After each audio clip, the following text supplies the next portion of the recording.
క్రైస్తవ జీవితంలో ఉండవలసినది ఏది, ఉండకూడనిది ఏది అని దేవుడు నాకు తలంపు పుట్టించి ఒక పాట రాయాలని, వెన్నికలైన నన్ను దేవుడు వెన్నుకొని ఒక పాటను రచించడానికి దేవుడు చూపిన కృపకు క్రీస్తునందు తండ్రైన దేవునికి కృతజ్ఞతలు చెల్లిస్తున్నా. ఎందుకంటే శరీరానికి రోగం వస్తే మనము వైద్యుల ముఖాంతర మందులు వాడి రోగాన్ని గుణపరుచుకుంటున్నాం. కానీ ఆత్మకు సంబంధించిన రోగం వస్తే మరి దేని ద్వారా మనం గుణపరుచుకోవాలన్నది ప్రాముఖ్యమైనది. ఎందుకంటే మనం మారమనసు పొంది బాప్తిసం పొంది మన పరలోకం వెళతామని మనం అనుకుంటున్నాం. కానీ ఆత్మకు సంబంధించిన రోగాలు కొన్ని ఉంటాయి. ఆ రోగములో ఒక రోగం గురించి నేను పాట రాశాను. ఎందుకంటే ఆ రోగం ఏంటంటే ఆ పాట వింటే మనకు అర్థమవుతుంది. ఆ పాట వినడానికి కొద్దిగా 2 నిమిషాలు నా పాట గురించి తెలుసా. ఎందుకంటే క్రైస్తవ జీవితంలో మనకున్నది అసలైన రోగం ఏమంటే నేనే, నాదే, నా మాటే నడవాలి, నేను చెప్పిందే జరగాలి అన్నది భయంకరమైన రోగం ఆత్మీయ జీవితంలో మనకు ఉంటుంది. అది ఉండకూడదనే పాట రాశాను. ఎందుకంటే ఆనాడు పాత నిబంధనలు మనం ఆలోచిస్తే ఇశ్రాయేలులో ఐగుప్తు దేశం అంటే దేవుడు కానాను దేశానికి రప్పిస్తాడు.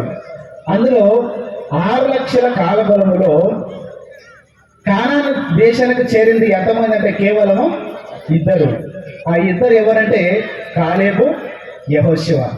మరి ఆ 2లో 6 లక్షల కాలబలములో మోషే చనిపోతాడు.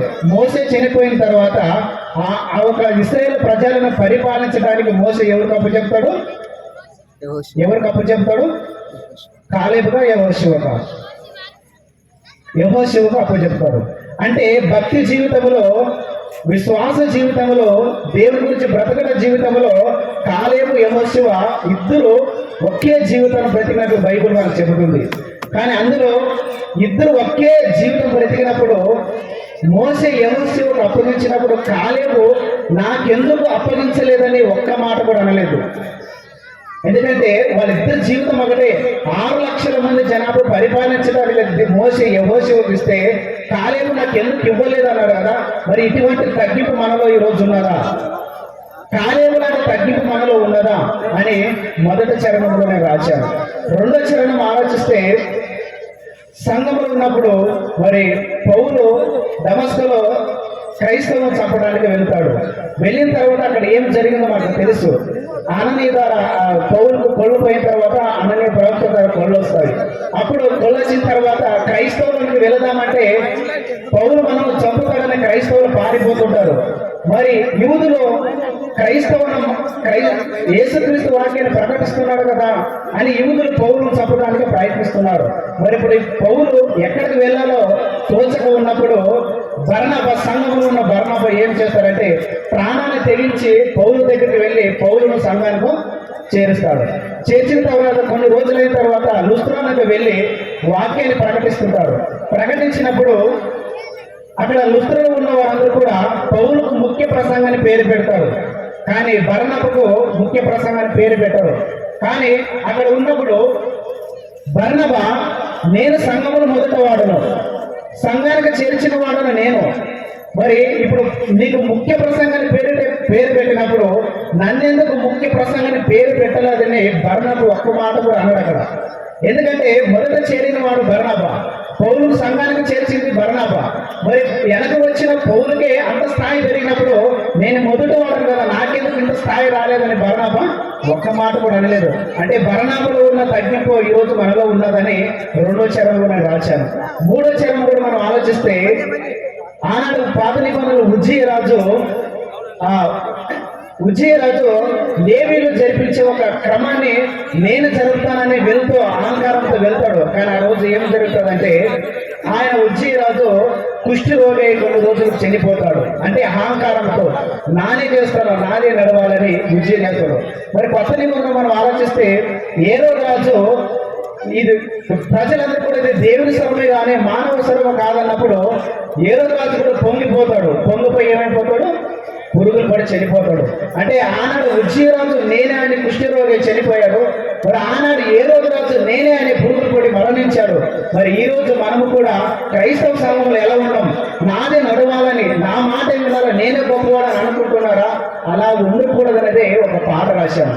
కాలేబు లాంటి తగ్గింపు, బర్నబ లాంటి తగ్గింపు ఉండాలి తప్ప ఉజ్జయ లాంటి హెచ్చింపు, ఏ రోజున హెచ్చింపు గర్మతో మనం ఉండకూడగా, ఆత్మీయ జీవితం భయంకరమైన రోగములు మనం పడకూడగా ఉండాలనేది ఒక పాట నేను రాశాను. ఇది క్రైస్తవ జీవితానికి అత్యవసరమైన పాట కాబట్టి క్రైస్తవులు ఉన్న భయంకరమైన రోగము హెచ్చింపు అనే ఆ పాటలో రాశాను. కాబట్టి ఈ పాటను మనం చూసుకొని ఇందులో ఉన్న భావనను తెలుసుకోవాలని, మరి ఇంతవరకు ఈ మాటలు చెప్పడానికి మరి దేవుడు, మరి ఇక్కడ ఉన్న సంఘస్థులు, మరి అయ్యగారు అందరూ కూడా నాకు యొక్క అవకాశం ఇచ్చినందుకు క్రీస్తు పూర్తి నా వందనాలు చెబుతూ ఈ యొక్క అవకాశాన్ని అధ్యక్ష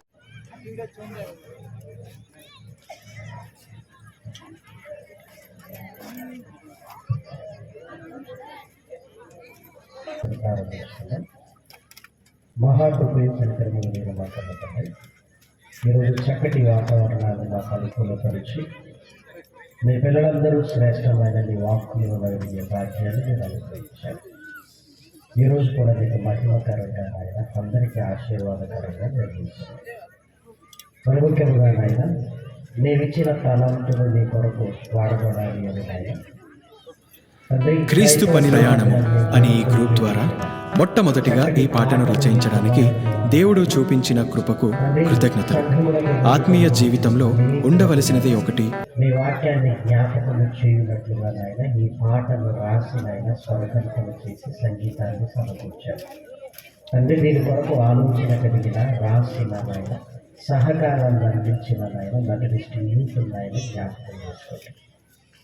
ఇంకా నీ పిల్లల్లో ఎన్ని తలంతులు ఉన్నాయో నాయన ప్రతి తలంతు నీ మహిమార్థమై ఉపయోగించినట్లుగా నాయన సంఘాభివృద్ధి కొరకు ఉపయోగించుకుంటూ నేను మహిమపరిచే పిల్లలుగా యవన కాలంలో నీ కాడిని మోపమని మమ్మల్ని కోరుకుంటున్నా. విడుదల చేయబోతున్న ఈ పాట అనేక హృదయాలను నాయన నీ వైపు తిరగలిగిన ఆయన తమను తాము సరిదిద్దుకునగలిగే శ్రేష్టమైన నీ వాక్యముగా ఆయన నీ పిల్లల హృదయాలను ఫలింపం చేయమని నీ పిల్లలందరినీ ఆయన ఘనమైన నీ సేవను వాడుకోవడం కోరుకుంటూ క్రీస్తు నామమున ప్రార్థన అడిగి వేడుకొంటున్నాము తండ్రి. ఆమేన్.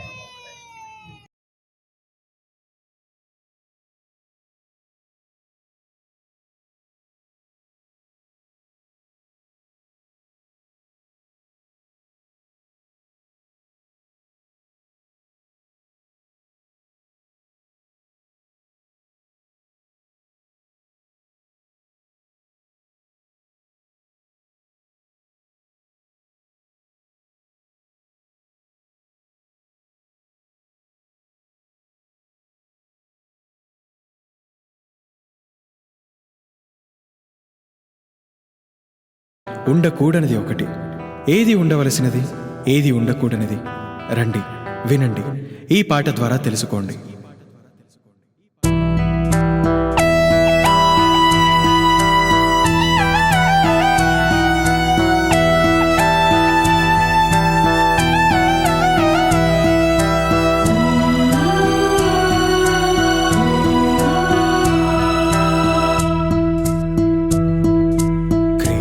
పనిలో పయనించాలని అనుకుంటున్నావా?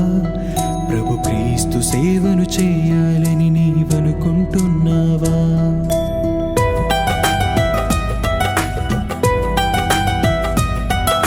క్రీస్తు పనిలో పయనించాలని అనుకుంటున్నావా? ప్రభు క్రీస్తు సేవను చేయాలని నీవనుకుంటున్నావా? ఆత్మీయ జీవితంలో ఉండవలసింది ఒకటి, ఆత్మీయ జీవితంలో ఉండకూడనిది మరి ఒకటి. ఏది ఏది ఉండవలసినది ఏది, ఏది మరి ఏది అసలు ఉండకూడనిది ఏది? క్రీస్తు పనిలో పయనించాలని అనుకుంటున్నావా? ప్రభు క్రీస్తు సేవను చేయాలని నీవనుకుంటున్నావా?